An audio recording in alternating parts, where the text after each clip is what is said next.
You know what it's about? Fraud.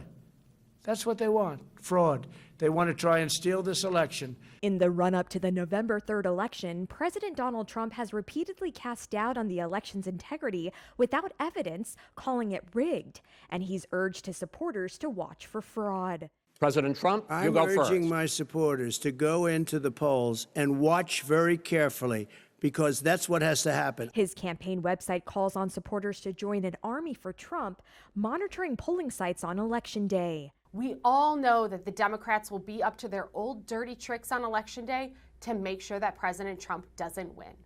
We cannot let that happen. Spurred by Trump's message, about 80 volunteers, many donning Trump hats, came out on a recent cold and rainy Monday night in Keego Harbor, Michigan, just outside Detroit, for a training session put on by the Michigan Conservative Coalition. 63-year-old Roseanne Ponkowski was one of the first to arrive. With all the absentee ballots that are going on, I think it's really important that we not only vote, but we guard the vote, and that we make sure that the ballots are only being counted once and that they're done properly. Many, including Jerry Clixby, echo the president's unsubstantiated claims about voter fraud. We have to watch for fraud. It exists. It exists. This is not a perfect world. This is not going to be a perfect election. And I think that the odds this election for fraud is far greater than anything we've seen thus far.